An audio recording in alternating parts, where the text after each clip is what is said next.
I usually would have been asleep by now, but I couldn't sleep. So today I was cleaning up. How you I was getting rid of some papers. Like I uh I was cleaning up. Like what I'm saying? Because it was like I got all these papers and I really don't the papers getting old and I don't have no use for them. So I ran across this the cease and desist letter, and it just the letter just brought back so many memories, and I was just hurt by the letter because it destroyed like my best friend. Like we were good friends, and it just destroyed the relationship that we had. And so I'm gonna tell you about the cease and desist letter, and because I just want to release it. Like sometimes before you could get some good rest, you have to release stuff. So that's what I'm working to do. Just releasing, and I'm gonna be totally honest and tell you the whole thing. So grab a cup of tea with me as I spill the tea on me.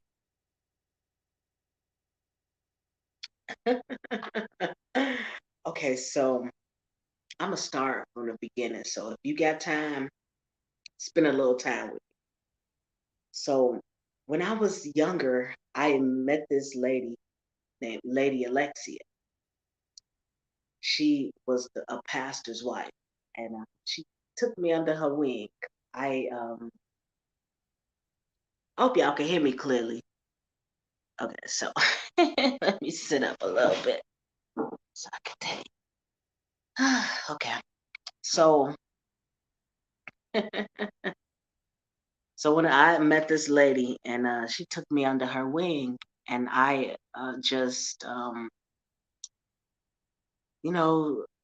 took to it. Like we kind of we became very close.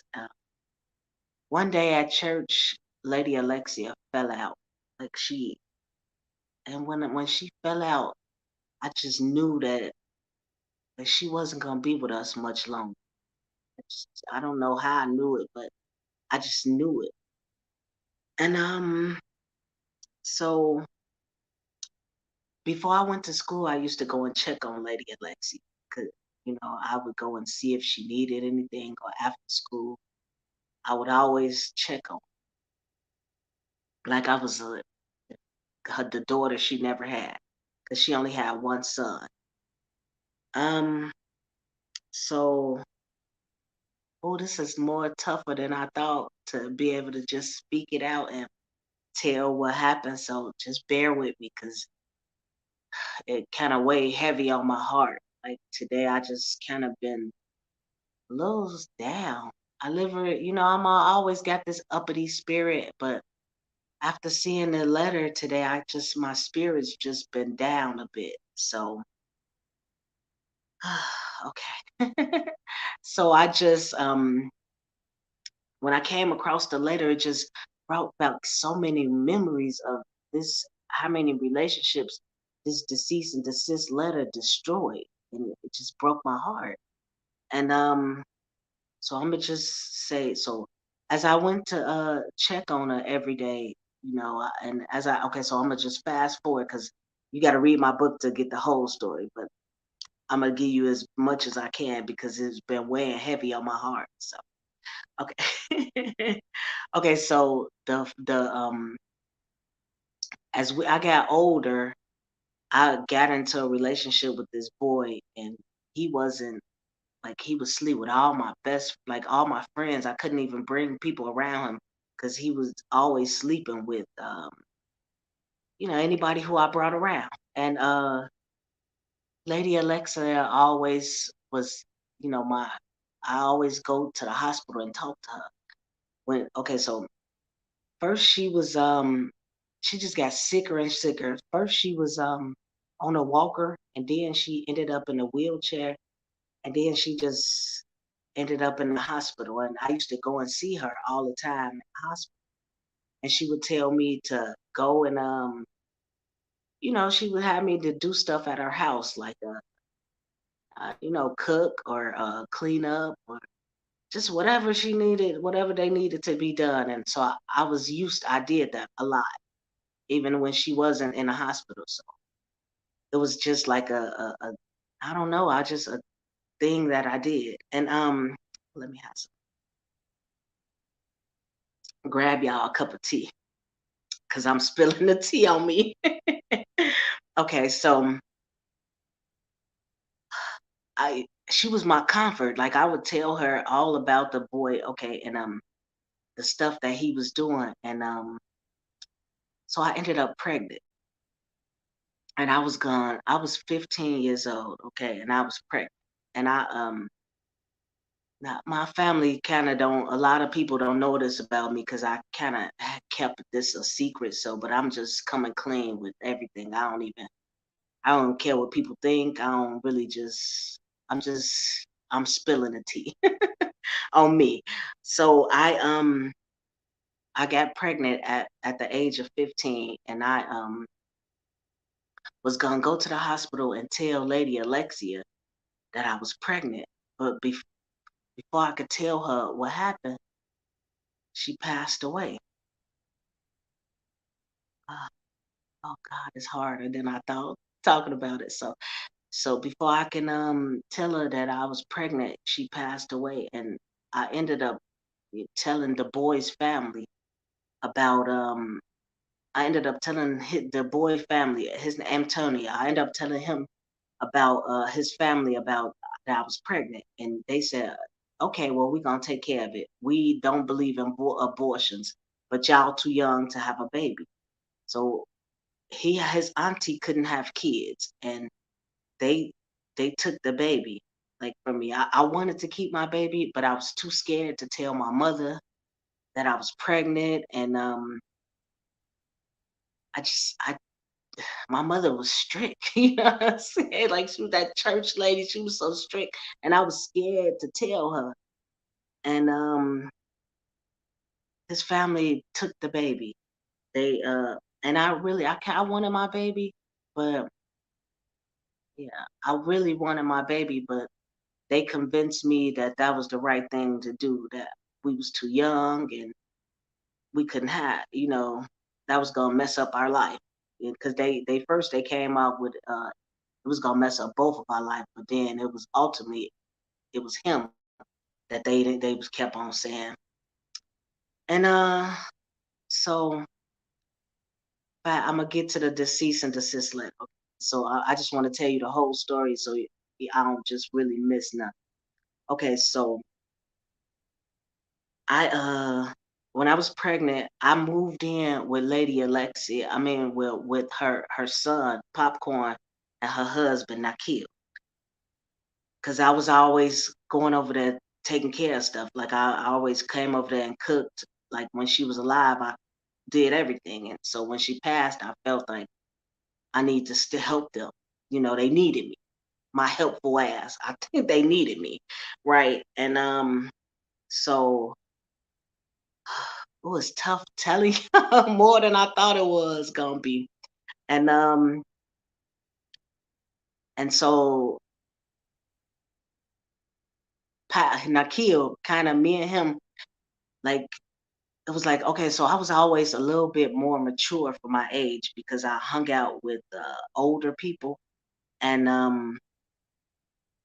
Nikhil and I kind of had a relationship. It was like he always called me his breath of fresh air because when I was pregnant, I was going through stuff, and I was in a garage smoking a joint, and he caught me red-handed, and I wasn't disrespectful or nothing, but he seen me smoking, and he just kept standing there talking to me, so I was smoking while he was standing there, and he eventually he said, "Pass it to me."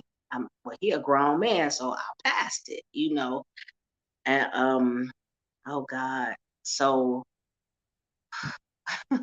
so one night Nakil was sitting at the dining room table, and he was crying because he had lost his wife, and he was crying, and I rubbed his shoulder. I went back behind him, and he got up and kissed me. And then he caught himself. He like, oh, I'm so sorry. I really didn't mean to do that. And I knew that we was just dangerously close. It was like it's really a teenage girl shouldn't be hanging around with a older man that's he just lost his wife. It was like, so fast forward to a few years later, I got with this guy. I got back with the baby daddy Antonio, even though all the stuff that he kept doing to me, I just kept doing with. And I was with and I was with we was all friends, like me, Popcorn, Chino, and Michelle. We all grew up together. Like we was all friends. And so they didn't like how Antonio was doing me. They all of them kept on saying, "Oh, well, stop being with him." And, then me and Chino kind of got close, but we didn't mess around like at first. And after so fast forward after a while, I oh God, after a while, Popcorn got shot. Okay, so because I'm gonna just fast forward and tell you that so I can get to the deceased and desist letter. So Popcorn got shot, and like okay, let me just tell you how it happened. Okay, I was asleep, I was out of town, and I was asleep on my bed, and somebody sat on my bed, Lady Alexia, and she said, "Popcorn in trouble." I don't care if you believe it or not, but I'm telling you, this is what happened. She woke me up out of my sleep and she told me Popcorn in trouble. And I woke up and I paged them because this was before we had cell phones and stuff like that. So I had to page him, and I was paging him. And usually if I page Popcorn, he called me right back within that hour. He always called me right back. And I was calling the house phone, wasn't nobody answering. And so finally I called Michelle. I'm like, well, what's going on? And she told me that Popcorn had got shot. He was in a coma. And oh goodness, it just destroyed me. Like I kind of try not to cry because this is why I'm like hurt so bad right now because I as soon as I came in, I got to town from the airport, I went to Popcorn's side. Like I was like, I was there for him. Like he was like I changed his pampers. Like I did everything. Like I was a good friend to him. Like I was there for him when his mother passed away. Like I was a good friend. And when so Popcorn got a bad infection one day, and we didn't know if he was gonna make it or not.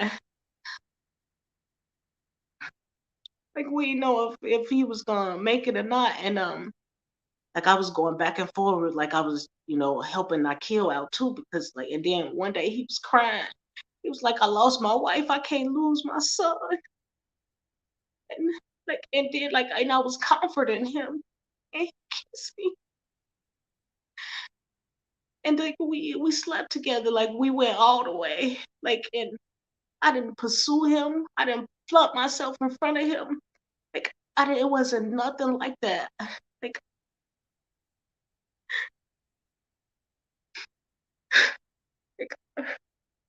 like, I didn't pursue him. Like I none of that stuff. I promise you I didn't do that.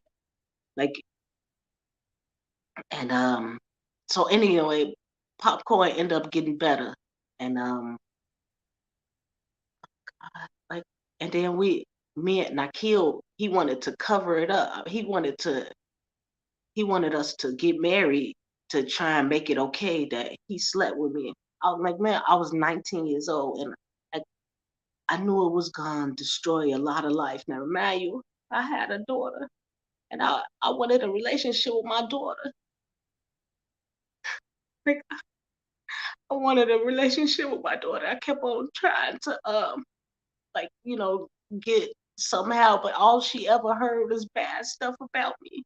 Like, she never heard anything, all the good stuff about me. Like, I do a lot of good stuff, man. Like, I donate to a lot of charities. I volunteer at shelters. I do a lot of good stuff to make up for the bad stuff that I done. And like, she ain't never gonna talk to me because all she ever heard was the bad stuff about me. And so fast forward to now, Nakil all of a sudden now because he found out that I was writing a book, and he came out with this cease and desist letter. And like, everybody found out about us. Like, he told Popcorn, he just told everybody, about us sleeping together. And I was like, that was something you're supposed to take to the grave with you. You wasn't supposed to put our business out there. And like, not Popcorn hate me. My daughter,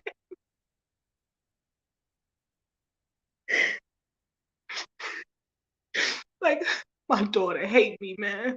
Like, I done wrote letters to her, and I done did everything to try and get a relationship with her. And then a lot of people just like it destroyed a lot of relationships and friendships. And man, Popcorn don't even talk to me. And it's like, and I wiped your ass for you. Like, you ain't forgive me for some shit I did when I was 19. And then he acting like I flaunted myself in front of him. Like, no, I ain't gonna be the bad guy in this situation. Like, you're not gonna just make it seem like I'm the bad person. You need to tell your son the truth, not kill. You know damn well you came on to me. Like, I know I've done a lot of stuff. You know what I'm saying? And I know, that what type of person that I did. Like, I was recovering from a sex addiction. You know what I'm saying? Like that. But I was recovering from that. Like, I don't, I ain't into that no more. I changed a lot, and I try to be this good person, but it seemed like my past just keep on haunting me. Like, I just can't get away from it. Like, oh, so when he wrote this cease and desist letter, it's just like, dang. And I thought I threw it away.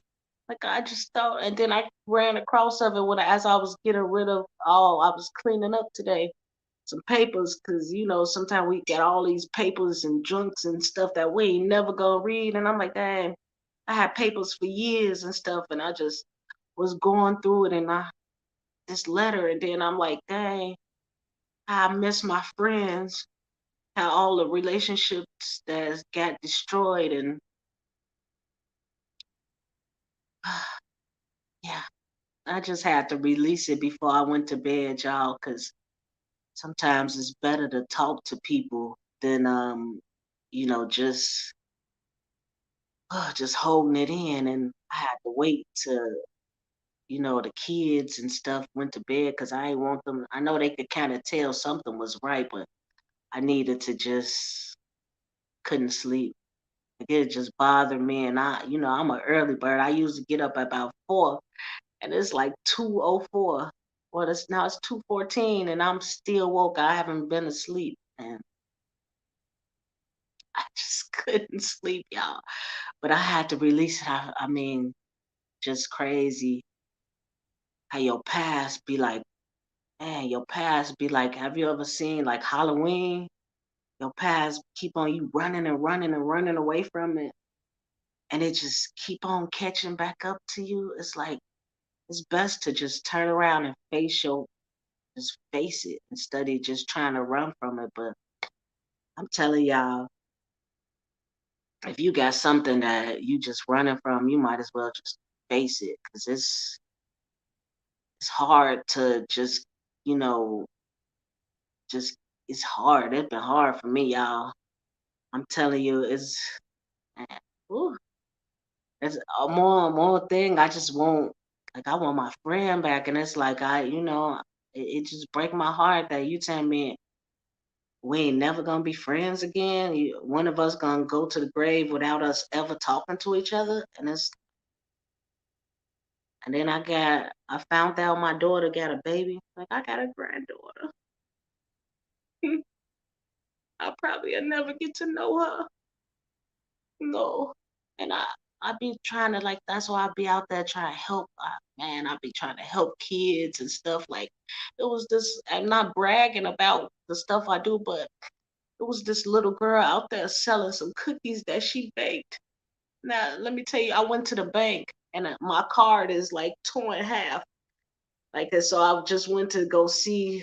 I wasn't trying to get no money out of my account, and somehow I ended up pressing the quick play, and it withdrawed $100.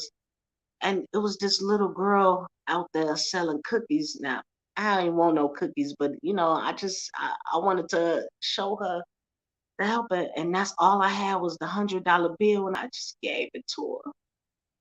Her mother. And I went on about my business. I didn't even take the cookies. I'm like, I'm on a diet or a lifestyle change, and I didn't want no cookies. So I gave her the 20 and went about my business. And her mother came in the store, and she was like, "Can I give you a hug?" She was like, "Thank you so much."